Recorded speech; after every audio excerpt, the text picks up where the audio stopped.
Hello everyone, I am Nikita Gupta and we have started our new chapter that is insulin, oral hypoglycemic agents and glucagon जिसमें अभी तक हमने पढ़ा कि diabetes mellitus क्या होता है, डायबिटीज़ मेलाइटस के टाइप्स एंड देन हमने पढ़ा कि how to cure diabetes mellitus. Then हमने स्टार्ट किया एंटी हाइपोग्लाइसेमिक एजेंट्स और एंटी डायबिटिक ड्रग्स, जिसमें हमने पहली क्लास डिस्कस करी सल्फोनाइल यूरिया डेरिवेटिव्स, जिसमें हमने सल्फोनाइल यूरिया डेरिवेटिव्स के बारे में स्टडी किया कि उनका क्या मैकेनिज्म ऑफ एक्शन होता है, वो कैसे एक्ट करते हैं, उनके क्या थेरापेटिक यूजेस हैं और उनके साथ एसोसिएटेड एडवर्स इफ़ेक्ट्स। अब हम हमारी सेकंड क्लास यहाँ डिस्कस करने वाले हैं जो है एंटी हाइपरग्लाइसेमिक ड्रग्स। मीन्स कि वो ड्रग्स जो कि हाइपरग्लाइसेमिया मीन्स कि इंक्रीज ब्लड ग्लूकोज लेवल के अगेंस्ट वर्क करती हैं, यानी कि ब्लड ग्लूकोज लेवल को कम करती हैं। उन्हें क्या बोलेंगे? Anti hyperglycaemic drugs. इसके अंदर जो पहली हमारी क्लास है वो है बाईग्वानेट्स। तो बाईग्वानेट्स कैसे वर्क करती हैं और कैसे अपना एक्शन परफॉर्म करती हैं वो देखेंगे। So they increase glucose uptake and utilisation in skeletal muscles, thereby reducing insulin resistance. तो ये जो बाईग्वानेट्स होती हैं ये क्या करती हैं? ग्लूकोज के अपटेक को बढ़ा देती हैं और उसके यूटिलाइजेशन को बढ़ा देती हैं। किस में? स्केलेटल मसल्स में। जब आपकी स्केलेटल मसल्स ज़्यादा अपटेक करेंगी ग्लूकोज को, उसको ज़्यादा यूटिलाइज करेंगी, तो ब्लड में ग्लूकोज का लेवल कम हो जाएगा और इंसुलिन लाइक इफ़ेक्ट शो होगा। सो इस तरीके से ये अपना मैकेनिज्म शो करती है। सेकेंड ये करती है reduce hepatic and renal glucose gluconeogenesis which reduce hepatic glucose output. तो बाईग्वानेट सेकंड क्या करती है कि ये हिपैटिक यानी कि लीवर में और रीनल यानी कि किडनी में ग्लूकोनियोजेनेसिस को रिड्यूस कर देती है। ग्लूकोनियोजेनेसिस मतलब होता है कि कार्बोहाइड्रेट के अलावा जो अदर सोर्सेस हैं लाइक लिपिड, प्रोटीन, इनके थ्रू जब ग्लूकोज का फॉर्मेशन होता है तो उसे बोलते हैं ग्लूकोनियोजेनेसिस। तो ये ग्लूकोनियोजेनेसिस की प्रोसेस को रिड्यूस करती है, यानी कि लिपिड और प्रोटीन से ग्लूकोज के बनने के प्रोसेस को रिड्यूस करती है। तो जब अदर सोर्सेज से ग्लूकोज नहीं बनेगा तो बेसिकली क्या होगी? ग्लूकोज की कमी हो जाएगी which reduce hepatic glucose output, जिसकी वजह से जब नहीं बनेगा तो ग्लूकोज आउटपुट जो है वो रिड्यूस हो जाएगा। तो इस तरीके से बाईग्वानेट्स अपना मैकेनिज्म शो करती है। नेक्स्ट है बाईग्वानेट्स का एडीएमए यानी कि उसकी फार्माकोकाइनेटिक्स, कि बाईग्वानेट्स जो हैं वो कैसे अब्जॉर्ब होगा, कैसे डिस्ट्रीब्यूट होगा, कैसे मेटाबोलाइज होगा और कैसे एक्सक्रीट होगा। तो अगर हम अब्जॉर्प्शन की बात करें तो इट इज़ वेल अब्जॉर्ब, यानी अच्छे तरीके से ये अब्जॉर्ब होता है। Distributed well throughout the body, distribution की बात करें तो पूरी बॉडी में डिस्ट्रीब्यूट होता है। मेटाबोलाइज्ड इन लीवर, इसका जो मेटाबॉलिज्म होता है वो कहाँ होता है? लीवर में होता है। And excreted unchanged by the kidney, means कि इसका जो एक्सक्रीशन होता है वो किडनी के थ्रू होता है और बिना किसी चेंज के होता है, अनचेंज फॉर्म में होता है। इसमें जो ड्रग आती है मेटफॉर्मिन, उसकी हाफ लाइफ जो है वो होती है about 3 hours and it is excreted unchanged in the urine. ये भी यूरिन के थ्रू एक्सक्रीट आउट होती है और इसकी जो हाफ लाइफ होती है वो होती है 3 आवर्स। जो बाईग्वानेट्स हैं उनका थेराप्यूटिक यूज़ किया जाता है इन टाइप 2 डायबिटीज़ मेलाइटस। हमने टाइप देखे थे डायबिटीज़ मेलाइटस के, जिसमें हमारा टाइप 2 था diabetes mellitus that is non insulin dependent diabetes mellitus. तो उसके ट्रीटमेंट में second in obese diabetes mellitus as is does not stimulate appetite. क्योंकि ये भूख को बढ़ाता नहीं है, इसलिए ये ऑब्सेस डायबिटीज़ मेलाइटस में यूज़ किया जाता है। मीन्स कि ये जो डायबिटीज़ मेलाइटस होता है, इसमें जो पेशेंट होते हैं उसमें ऑब्से होता है, यानी कि वो फैटी उनके पैर हो जाते हैं और वो उनमें फैट का डिपोजिशन होने लगता है। नेक्स्ट है सर्जरी ड्यूरिंग डायबिटीज़। मीन्स कि जब डायबिटीज़ की कंडीशन में सर्जरी की नीड होती है, जब सर्जरी हो रही होती है, तो वहाँ पे बाइक्वाइनेट्स दिए जाते हैं। जैसे कि अगर कोई पर्टिकुलर डिजीज़ की वजह से किसी ऑर्गन में कोई अगर इम्पेयरमेंट हुआ है, उसकी वजह से डायबिटीज़ मेलाइटस कोज हो रहा है, तो वहाँ सर्जरी की नीड होती है। और उस सर्जरी वाली नीड में क्या होता है, यूज़ किया जाता है डायबिटीज़ मेलाइटस, सॉरी उसमें बाइक्वाइनेट्स यूज़ किए जाते हैं। इन डायबिटिक कोमा, यानी कि जब डायबिटीज़ की बहुत सीरियस कंडीशन आ जाती है जिसमें डायबिटिक कोमा में चला जाता है पेशेंट, तो उसमें भी बाइक्वाइनेट्स यूज़ किए जाते हैं। नेक्स्ट है इसके साथ एसोसिएटेड एडवर्स इफ़ेक्ट्स। तो इसके साथ जो एडवर्स इफ़ेक्ट्स हैं उनमें है नोज़िया, मेटेलिक टेस्ट यानी कि metal like taste, anorexia, flatulence, diarrhoea, gastrointestinal disturbance यानी जीआई ट्रैक्ट में क्या होगा, डिस्टर्बेंस होगा, and long term use interfere with absorption of vitamin B12। अगर बहुत लंबे टाइम तक आपने बाइक्वाइनेट्स यूज़ किए हैं तो विटामिन B12 के अब्जॉर्प्शन अफेक्ट होगा। तो ये इसके साथ एसोसिएटेड एडवर्स इफेक्ट्स हैं। तो हमने बाइक्वाइनेट्स में क्या पढ़ा कि बाइक्वाइनेट्स कैसे अपना एक्शन परफॉर्म करते हैं, देन बाइक्वाइनेट्स का फार्माकोकाइनेटिक्स, उसका therapeutic use, and then adverse effects.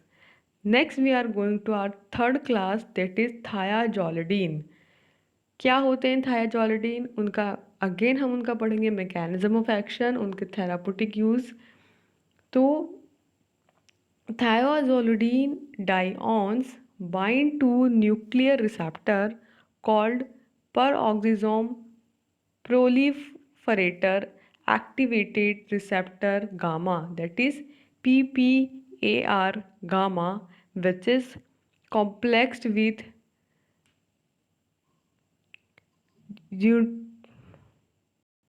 Retinoid x receptor. तो ये जो थायजोलिडीन्स होते हैं, ये स्पेसिफिकली जो न्यूक्लियर रिसेप्टर्स होते हैं उनके साथ बाइंड होते हैं। कौन से वाले nuclear receptor, peroxisome proliferator activated receptor gamma के साथ, जो क्या है, एक कॉम्प्लेक्स्ड है फॉर्म है विथ रेटिनॉल एक्स रिसेप्टर की। तो इस तरीके से सबसे पहले थायाजोलिडीन रिसेप्टर पे बाइंड होगा, एंड देन ये जो PPAR गामा है, that is occurs mainly in adipose tissue but also in muscles and liver. ये जो रिसेप्टार्स हैं ये एडिपोज टिश्यू में पाए जाते हैं, मसल्स में पाए जाते हैं एंड लीवर में पाए जाते हैं। और जब थायाजोलिडीन जो है इनसे बाइंड होता है तो वो अपना एक्शन परफॉर्म करता है। इसकी नेक्स्ट इसका आता है इसका ADME यानी इसकी फार्माकोकाइनेटिक्स। बोथ रोजीग्लिटाजोन एंड पायोग्लिटाजोन, इसके अंदर दो ड्रग्स आती हैं, रोजीग्लिटाजोन एंड पायोग्लिटाजोन। ये दोनों ही जो ड्रग्स हैं ये rapidly and nearly completely absorb, तो इसका जो अब्जॉर्प्शन है वो कम्प्लीटली होता है with time to peak plasma concentration less than 2 hours. इसकी जो पीक प्लाज्मा कंसंट्रेशन होती है वो 2 घंटे से भी कम होती है, and both are highly, that is about 99% bound to plasma proteins, both are metabolize in liver. इन्हीं दोनों ड्रग्स की अगर हम बात करें तो ये दोनों ही प्लाज्मा प्रोटीन बाइंडिंग जो इनकी कैपेसिटी होती है वो मोर देन 99% होती है, यानी बहुत ज़्यादा ये प्रोटीन्स के साथ इनकी अफिनिटी होती है, और दोनों ही जो है लीवर में मेटाबोलाइज होगी और अपना एक्शन परफॉर्म करेंगी। इनका यूज़ किया जाता है, वो किया जाता है सबसे पहले टाइप 2 डायबिटीज़ मेलाइटस में, सेकंड ऑब्सेस डायबिटीज़ मेलाइटस में, and third surgery during diabetes mellitus में। सो नेक्स्ट आते हैं इसके एडवर्स इफ़ेक्ट्स। तो हर ड्रग के साथ उसके थेराप्यूटिक यूजेस के साथ एडवर्स इफ़ेक्ट्स एसोसिएटेड हैं। तो थायाजोलिडीन के साथ एसोसिएटेड क्या है एडवर्स इफ़ेक्ट्स? पहला है वेट गेन, यानी कि जो पर्सन है, जो पेशेंट है, उसमें वेट जो है इंक्रीज होएगा। Second, fluid retention and oedema. जो इसका वेट गेन होता है ये फैट की वजह से नहीं होता है, ये फ्लूइड रिटेंशन की वजह से होता है और उस पर्सन में स्वेलिंग सी हो जाती है, एडिमा कोज हो जाता है। Subcutaneous accumulation as rates, hemo dilution leading to reduce in hemoglobin concentration and hepatotoxicity। So हमने थायाजोलिडीन्स में भी क्या देखा, सिमिलरली बाइगुआनिड्स हमने उसका मैकेनिज्म ऑफ एक्शन देखा कि पर्टिकुलर रिसेप्टर्स पे जाके बाइंड होगा जो स्पेसिफिक रिसेप्टर्स हैं और अपना एक्शन शो करेगा। देन हमने उसकी फार्माकोकाइनेटिक्स देखी, उसके थेराप्यूटिक यूजेस देखे और एडवर्स इफेक्ट्स देखे। नाउ हमारी फोर्थ क्लास है अल्फा ग्लूकोसिडेज इनहिबिटर्स। तो जैसा कि नाम से पता चल रहा है कि इस क्लास की जो ड्रग हैं वो क्या करती होंगी, ग्लूकोसिडेज जो एंजाइम है उसको इनहिबिट करती होंगी। सो इसमें जो ड्रग आती है acarbose, it is an inhibitor of intestinal alpha glucosidase. ये क्या है, इंटेस्टाइनल अल्फा ग्लूकोसिडेज की इनहिबिटर है, which is used in type 2 diabetes whose diabetes in inadequate control by diet with or without other agents। Means कि अकारबोज जो है basically क्या करता है, अल्फ़ा ग्लूकोसिडेज जो एंजाइम है इंटेस्टाइन में उसे इनहिबिट करता है और इसका यूज़ किया जाता है टाइप 2 डायबिटीज़ के अंदर। और ये जो है ये उन एजेंट्स के बिना दिया जाता है या उनके साथ दिया जाता है जो कि डाइट के थ्रू, जिनमें डायबिटीज़ जो है वो कंट्रोल नहीं हो पा रहा है। यानी कि जब डाइट के थ्रू डायबिटीज़ कंट्रोल नहीं होगा तो आप अदर एजेंट्स के साथ इसे देंगे या उनके बिना देंगे। It delay carbohydrate absorption reducing postprandial increase in blood glucose. तो ये क्या करता है, ग्लूकोज का जो अब्जॉर्प्शन है उसे डिले कर देता है। जब ग्लूकोज का अब्जॉर्प्शन ही नहीं होगा तो कार्बोहाइड्रेट का अब्जॉर्प्शन नहीं होगा तो कार्बोहाइड्रेट जो है वो बेसिकली क्या बनाएगा, इन लास्ट ग्लूकोज बनाएगा। तो कार्बोहाइड्रेट का अब्जॉर्प्शन ही नहीं होगा तो अल्टीमेटली ग्लूकोज ही नहीं बनेगा। और रिड्यूस करता है post prandial increase in blood glucose level, यानी कि खाना खाने के बाद जो है वो ब्लड ग्लूकोज लेवल को ये बढ़ाता है। तो इस तरीके से अल्फा ग्लूकोसिडेज इनहिबिटर्स वर्क करते हैं। नेक्स्ट आता है इसका मैकेनिज्म ऑफ एक्शन को एक फ्लो डायग्राम के थ्रू बताया है कि कार्बोहाइड्रेट है हमारे पास जिसमें बेसिकली क्या है, पॉलीसेकेराइड। ये जो है जब अल्फा ग्लूकोसिडेज इनहिबिटर्स की प्रेजेंट में क्या होगा, इनहिबिट होगा monosaccharide synthesis. Carbohydrate that is polysaccharide और पॉलीसेकेराइड से मोनोसेकेराइड में जो कन्वर्जन है उसको इनहिबिट कर देते हैं अल्फा ग्लूकोसिडेज इनहिबिटर्स, जिसकी वजह से जो मोनोसेकेराइड्स हैं उसका जीआईटी से जो अब्जॉर्प्शन है वो स्लो डाउन हो जाता है और जो एक्शन शो होता है वो एंटी डायबिटिक एक्शन होता है। तो इस तरीके से अल्फा ग्लूकोसिडेज वर्क करते हैं। नेक्स्ट इसका आता है एडीएमई यानी इसका फार्माकोकाइनेटिक्स। तो सबसे पहले बात करें इसके अब्जॉर्प्शन की तो ये वेल अब्जॉर्ब होता है, डिस्ट्रीब्यूटेड होता है well throughout the body and then इसका मेटाबॉलिज्म होता है लीवर के अंदर और ये एक्सक्रीट आउट होता है किडनी से इन एन अनचेंज फॉर्म। तो जैसा कि हमने देखा लास्ट, बिल्कुल वैसे ही सेम टू सेम इसका एडीएमई है, फार्माकोकाइनेटिक्स है।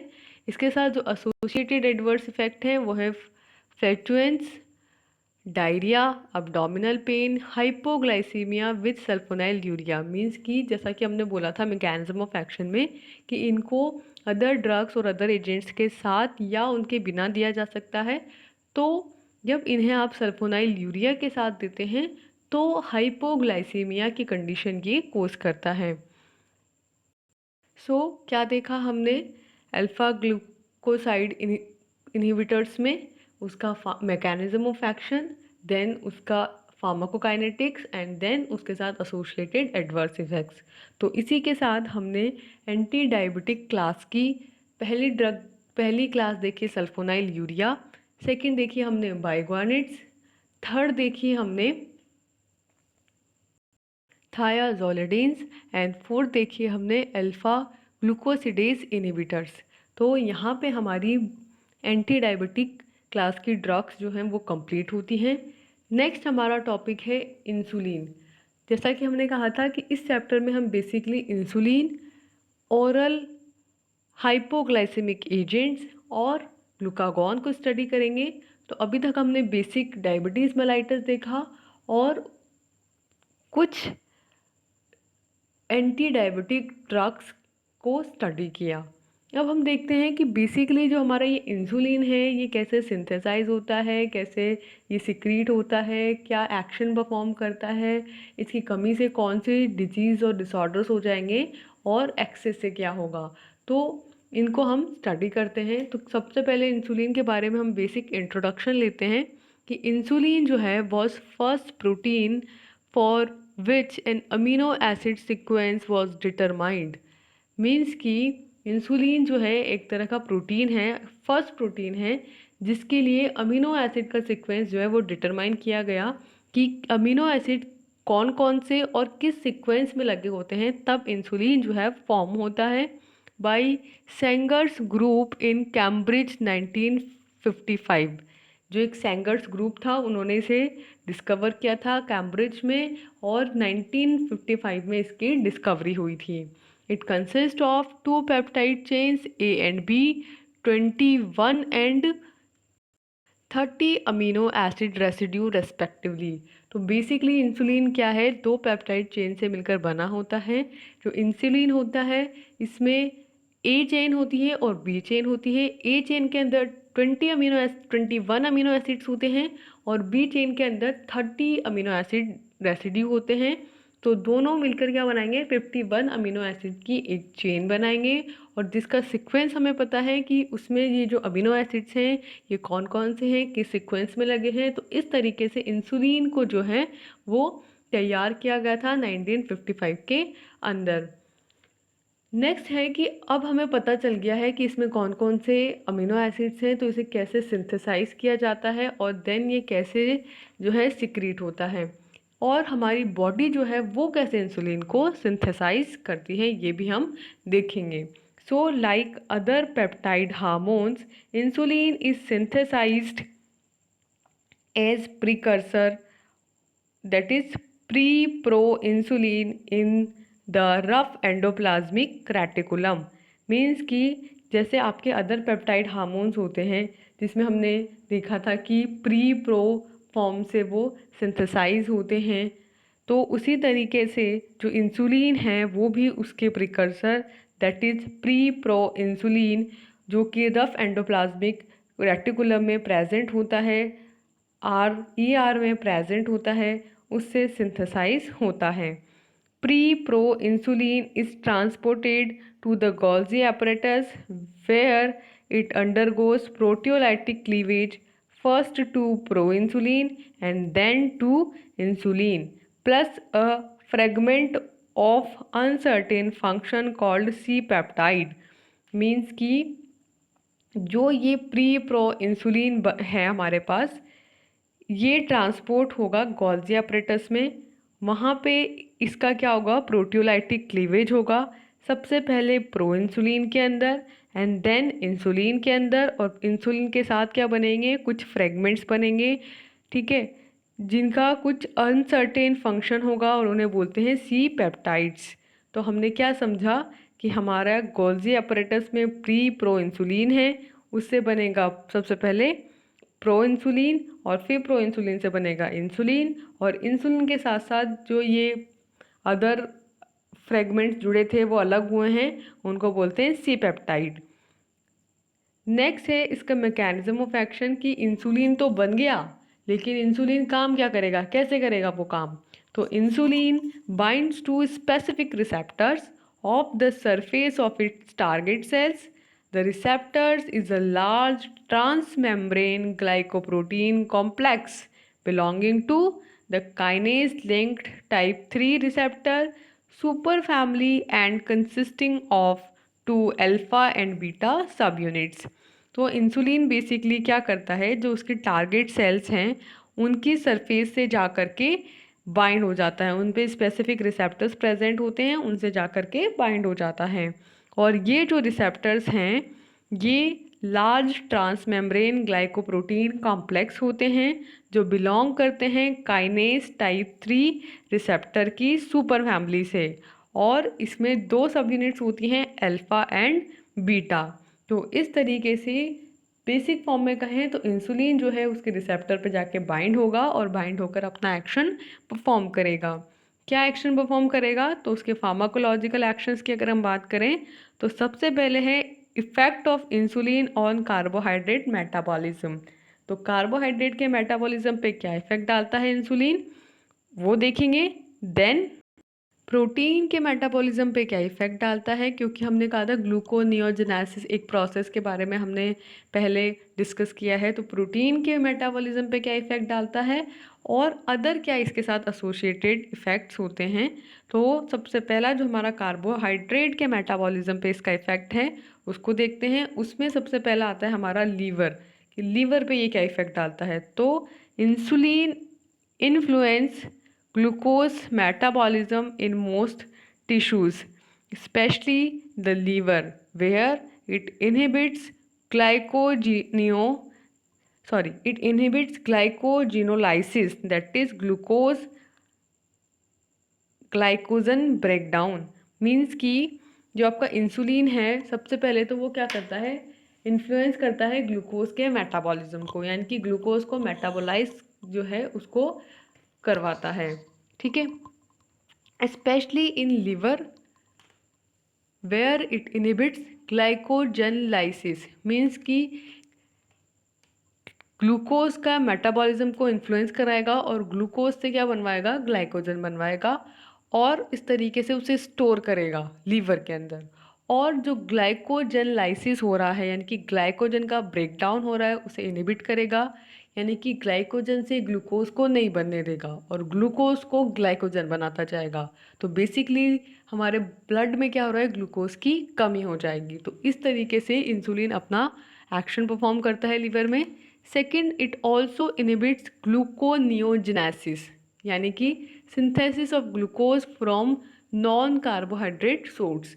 तो ये क्या करता है, ग्लूकोज का जो फॉर्मेशन है, ग्लूकोज की जो सिंथेसिस है from other sources like protein, तो उसको भी ये इनहिबिट कर देता है, जिससे कि अगर ग्लूकोज नहीं बनेगा तो बेसिकली क्या हो जाएगा, ग्लूकोज की कमी हो जाएगी ब्लड में, जो कि इंसुलिन का बेसिक फंक्शन है, विच स्टिमुलेटिंग ग्लाइकोजन सिंथेसिस। तो ये क्या करता है, ग्लाइकोजन की सिंथेसिस को तो स्टिमुलेट करता है, लेकिन अदर कार्बोहाइड्रेट सोर्सेज से ग्लूकोज की सिंथेसिस को इनहिबिट करता है। तो ये दोनों फंक्शन परफॉर्म किए इसने लीवर में। क्या क्या, पहला इसने किया ग्लूकोज का मेटाबॉलिज्म को बढ़ाया, ग्लाइकोजिनोलाइसिस को इनहिबिट किया और ग्लाइकोजन सिंथेसिस को स्टिमुलेट किया। नेक्स्ट इसका फंक्शन है मसल्स में। तो in muscles unlike liver uptake of glucose is slow and is the rate limiting step in carbohydrate metabolism।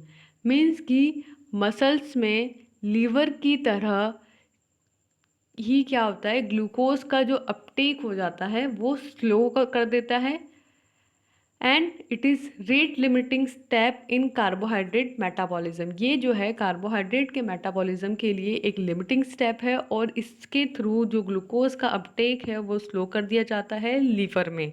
The main effects of insulin are to increase facilitated transport of glucose via a transporter called GLUT4 to stimulate glycogen synthesis and glycolysis. तो जो insulin का main effect है muscles पे वो है कि facilitate करना glucose का ट्रांसपोर्टेशन, किसके थ्रू, एक ट्रांसपोर्टर के थ्रू जो है GLUT4। तो ग्लूकोज का ट्रांसपोर्ट किया जाता है बेसिकली, और स्टिमुलेट किया जाता है ग्लाइकोजन का सिंथेसिस। मीन्स कि जो मसल्स हैं उनमें स्टोर नहीं किया जाता है ग्लूकोज को, ग्लूकोज का अपटेक स्लो कर दिया जाता है, और ग्लूकोज जो है उसका मेटाबॉलिज्म करवाया जाता है और उसको फटाफट फटाफट ट्रांसपोर्ट किया जाता है, ताकि ग्लूकोज से क्या बने, ग्लाइकोजन बने और ग्लाइकोलाइसिस हो। मीन्स कि जो ग्लूकोज है उसका तो लाइसिस हो, ग्लूकोज तो डिग्रेड हो, और जो ग्लाइकोजन है वो सिंथेसाइज होता रहे, वो रिफॉर्म होता रहे। तो ग्लाइकोजन बनता जाएगा, और अगर ग्लूकोज प्रेजेंट है तो वो डिग्रेड होता जाएगा। तो बेसिकली क्या होगा, ग्लूकोज की ब्लड में उसका लेवल कम हो जाएगा। नेक्स्ट इसका जो एक्शन है वो है इन एडिपोज टिश्यू। तो insulin increases synthesis of fatty acid and triglycerides in adipose tissue and liver. तो इंसुलिन क्या करता है, जो लीवर है आपके, जो एडिपोज टिश्यू है, उनमें फैटी एसिड और ट्राइग्लिसराइड के सिंथेसिस को इंक्रीज कर देता है। तो बेसिकली क्या हुआ, फैटी एसिड नहीं है, ट्राइग्लिसराइड नहीं है, तो ये क्या करते, ये नॉन कार्बोहाइड्रेट सोर्स हैं जो कि क्या करते, ग्लूकोज में कन्वर्ट हो जाते हैं बाय ग्लूकोनियोजेनेसिस प्रोसेस। तो क्या किया गया, इंसुलिन ने क्या किया कि लीवर में और एडिपोज टिश्यूज में स्टोर करता गया फैटी एसिड्स को और ट्राइग्लिसराइड्स को, उनके सिंथेसिस को इंक्रीज कर दिया। तो क्या हुआ, फैटी एसिड और ट्राइग्लिसराइड तो स्टोर होते गए, लेकिन उनका जो कन्वर्जन था ग्लूकोज में वो नहीं हो पाएगा, और जो एक्शंस परफॉर्म करता था ग्लूकोज वो नहीं हो पाएगा। And it also inhibits lipolysis, यानी कि लिपिड का जो डिग्रेडेशन है उसे नहीं होने देगा, partially via dephosphorylation, hence inactivate of lipase. मीन्स कि डीफॉस्फोराइलेशन प्रोसेस के थ्रू, जिसका मतलब होता है कि जो लाइपेज एंजाइम है उसको इनएक्टिवेट कर देता है, जिसकी वजह से डीफॉस्फोराइलेशन नहीं होता है, जिसकी वजह से लिपोलाइसिस नहीं होता है। बेसिकली क्या करेंगे, हम लिपिड को डिग्रेड नहीं होने देंगे और लिपिड को स्टोर करते रहेंगे फैटी एसिड और ट्राइग्लिसराइड की फॉर्म में एडिपोज टिश्यूज में और लीवर में। तो इस तरीके से इंसुलिन जो क्या करता है, फैटी एसिड को भी क्या करता है, ब्लड में कम कर देता है और उसे लीवर में स्टोर करता जाता है। नेक्स्ट इसका जो इफ़ेक्ट है इंसुलिन का वो है प्रोटीन के मेटाबॉलिज्म पे। तो इसमें भी हम वही सेम लीवर पे, मसल्स पे और लिपिड पे इसका इफ़ेक्ट देखेंगे। सबसे पहले बात करें अगर लीवर की, तो it inhibits oxidation of amino acids in liver. तो अमीनो एसिड्स के ऑक्सीडेशन को इनहिबिट करता है और डिक्रीज करता है breakdown of protein in liver, यानी कि प्रोटीन के ब्रेकडाउन को इनहिबिट करता है। जब प्रोटीन ब्रेकडाउन नहीं होगा, जब हमने लास्ट देखा लिपिड्स ब्रेकडाउन नहीं होंगे तो वो स्टोर रहेंगे, तो क्या होगा, उनसे ग्लूकोज का फॉर्मेशन नहीं होगा बाय ग्लूकोनियोजेनेसिस प्रोसेस, और इस तरीके से जो ग्लूकोज का लेवल है वो कम रहेगा। नेक्स्ट मसल्स की बात करें तो it stimulates Uptake of amino acids into muscles, यानी मसल्स में अमीनो एसिड का जो अपटेक है उसे बढ़ा देता है। उसका ऑक्सीडेशन नहीं हो रहा है, उसका स्टोरेज जो है वो करवा रहा है, ठीक है। Next insulin increase protein synthesis. तो प्रोटीन की सिंथेसिस को ये बढ़ाएगा और प्रोटीन की डिग्रेडेशन को इनहिबिट करेगा। And effects of insulin on fat metabolism की अगर हम बात करें, जैसे कि हमने लास्ट देखा था एडिपोज टिश्यूज़ में, वैसे अगर हम फैट के मेटाबॉलिज्म पे बात करें तो लीवर में ये क्या करता है, इंक्रीज करता है लिपिड के सिंथेसिस को, दैट इज लिपोजेनेसिस, यानी लिपिड के सिंथेसिस को ये बढ़ा देता है। नेक्स्ट इसका इफेक्ट है एडिपोज टिश्यूज़ पे। तो ये क्या करता है, स्टिमुलेट करता है फैटी एसिड के सिंथेसिस को और ट्राइग्लिसराइड के फॉर्मेशन को। तो सेम वही बात है कि स्टोर कर रहा है लिपिड को एंड इनहिबिट कर रहा है लिपोलाइसिस को। तो अभी तक हमने देखा इंसुलिन का इफेक्ट सबसे पहले कार्बोहाइड्रेट पे, देन प्रोटीन पे और देन फैट पे, लिपिड पे। तो हमने उसमें तीनों में ही देखा, सबसे पहले इफेक्ट लीवर पे, देन मसल्स में और साथ में एडिपोज टिश्यूज़ में। जिसमें हमने अभी तक कॉमन चीज़ क्या, अगर हम समराइज फॉर्म में कहें तो क्या देखी कि ये क्या करता है, ग्लूकोज का तो ग्लाइकोजन में कन्वर्जन करवाता है, ठीक है, और ग्लाइकोजन का ग्लूकोज में कन्वर्जन को इनहिबिट करता है। सेकंड, जो फैट और प्रोटीन हैं उनका स्टोर करवाता है, उनके सिंथेसिस करवाता है और उनके डिग्रेडेशन को इनहिबिट करता है। तो इस तरीके से ओवरऑल अगर हम कहें तो ये ब्लड ग्लूकोज लेवल को कम करवाता है और अदर फॉर्म्स जो हैं लिपिड की, लाइक ट्राइग्लिसराइड और फैटी एसिड्स, उनको स्टोर करवाता है, प्रोटीन्स को स्टोर करवाता है और ग्लाइकोजन को स्टोर कराता है। नेक्स्ट, अगर हम अदर मेटाबॉलिक इफ़ेक्ट्स की बात करें तो insulin increases transport of potassium, calcium and phosphate. तो इनका जो ट्रांसपोर्ट है उसे ये बढ़ा देगा।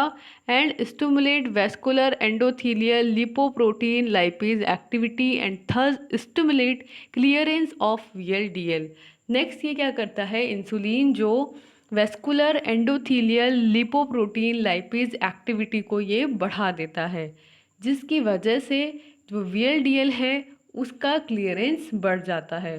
तो ये सारे इफ़ेक्ट जो हैं हमने पढ़े कि क्या क्या फार्माकोलॉजिकल एक्शन जो है इंसुलिन प्रोड्यूस करता है। नेक्स्ट है इसका ADME यानी कि इसकी फार्माकोकाइनेटिक्स। तो अगर हम इंसुलिन के बारे में कहें तो being an high molecular wait polypeptide insulin rapidly degraded in GIT if administered hourly. अगर हम इंसुलिन को ऑरली देंगे तो इंसुलिन जो है वो रैपिडली डिग्रेड हो जाएगा GIT में, क्योंकि ये एक हाई मॉलिक्यूलर वेट वाला पॉलीपेप्टाइड इंसुलिन होता है। और अगर हम इंसुलिन को एडमिनिस्टर करेंगे by IV route in emergency condition और IM यानी intramuscular, it absorb more rapidly. मीन्स कि इसके रूट्स बताए हैं कि पहला तो आप ओरली दे सकते हो, पर ओरली जब दोगे तो ये रैपिडली डिग्रेड हो जाएगा। और अगर आप इसको IVV रूट के थ्रू दे सकते हो, लेकिन वो इमरजेंसी कंडीशन में होगी। और इसे आप इंट्रामस्कुलर रूट के थ्रू भी दे सकते हो, बट उस रूट के थ्रू इसका अब्जॉर्प्शन जो है वो बहुत फास्टली होता है। तो ये इसके रूट्स के थ्रू इंसुलिन कैसा एक्शन बताता है उसे बताया है। नेक्स्ट है इसके थेराप्यूटिक यूजेस कि ये जो बेसिकली हमारा इंसुलिन है ये क्या और कौन कौन से जो डिजीज़ डिसऑर्डर्स हैं उनके ट्रीटमेंट के लिए यूज़ किया जाता है। तो patients with type 1 and type 2 diabetes mellitus के लिए यूज़ किया जाता है, यानी वो पेशेंट्स जो हमने देखे थे डायबिटीज़ के टाइप्स, उनमें जो टाइप 1 था और टाइप 2 थे, दोनों ही तरह के डायबिटीज़ मेलाइटस को ये ट्रीट करता है। And for gestational diabetes mellitus के लिए ये यूज़ करते हैं, जो हमने देखा था कि टाइप 4 को गेस्टेशनल डायबिटीज़ मेलाइटस भी बोलते हैं, तो उसके भी ट्रीटमेंट के लिए ये यूज़ किया जाता है। इंसुलिन के साथ एसोसिएटेड एडवर्स इफ़ेक्ट्स हैं। पहला, हाइपोग्लाइसीमिया, मीन्स कि ये इतना ज़्यादा इफ़ेक्टिव होता है कि ये हाइपरग्लाइसीमिया को ट्रीट करते करते हाइपोग्लाइसीमिया भी कोज कर देता है। सेकेंड, ये लिपो डिस्ट्रॉफी कोज कर सकता है, यानी कि depends on site of injection कि आपने कहाँ से इंसुलिन को इंजेक्ट किया है, उस पर डिपेंड करता है कि ये लिपो डिस्ट्रॉफी कर देगा, यानी लिपिड जो है उसका जो है उसका अफेक्ट करेगा, जिसकी वजह से जो लिपिड है उसका जो बॉडी में डिस्ट्रीब्यूशन है वो अब नॉर्मल हो जाएगा, उसका अनसर्टेन डिस्ट्रीब्यूशन हो जाता है। नेक्स्ट, एलर्जिक मैनिफेस्टेशन, मीन्स कि एलर्जी की कंडीशन हो सकती है जिसमें आते हैं आपके अर्टिकारिया एंड एंजियोअडीमा। नेक्स्ट, इसका जो एडवर्स इफेक्ट्स है वो है blur vision, obesity, nervous disorder and very rarely anaphylaxis. तो these are the associate adverse effects associated with insulin. And then है मैनेजमेंट ऑफ डायबिटिक कोमा, यानी कि जब डायबिटीज़ के पेशेंट में बहुत सीवियर कंडीशन की डायबिटीज़ पहुंच जाती है तो डायबिटिक कोमा की कंडीशन आ जाती है, उसमें कैसे मैनेज किया जाता है। तो उसमें ग्लूकोज 5% बाय IV इन्फ्यूज़न दिया जाता है and glucagon 1 mg by IM route to raise blood glucose level, यानी कि इसके थ्रू हाइपोग्लाइसीमिया की कंडीशन इतनी सीवियर हो सकती है कि आपको IV इन्फ्यूज़न के थ्रू 5% ग्लूकोज देना पड़ेगा और ग्लूकागॉन देना पड़ेगा 1 mg बाई IM रूट, ताकि ग्लूकोज का जो लेवल है उसे राइज किया जाए। क्योंकि जब पूरा ही ग्लूकोज अगर आपकी बॉडी से स्टोर कर दिया जाएगा और ब्लड में बिल्कुल भी ग्लूकोज नहीं बचेगा तो फिर बॉडी के जो नीड्स हैं, बॉडी की जो रिक्वायरमेंट्स हैं वो फुलफ़िल नहीं हो पाएंगे और पेशेंट जो है वो धीरे धीरे उस पर उसकी हेल्थ पे इफ़ेक्ट पड़ेगा। तो बेसिकली हमने क्या देखा कि जो इंसुलिन है वो क्या होता है, वो कैसे सिंथेसाइज होता है, कैसे मेटाबोलाइज होता है, एंड देन हमने देखा उसके फार्माकोलॉजिकल एक्शंस पर्टिकुलरली कार्बोहाइड्रेट पे, फैट पे और लिपिड्स पे। देन हमने देखे उसके थेरापुटिक यूजेस, उसके एडवर्स इफ़ेक्ट्स और सीवियर कंडीशन में जब पेशेंट कोमा में चला जाता है तो उसे कैसे ट्रीट आउट करना है। सो यहाँ पे हमारा इंसुलिन जो है वो कंप्लीट होता है। नेक्स्ट हम इसी टॉपिक को कंटिन्यू करेंगे। So for now, thank you.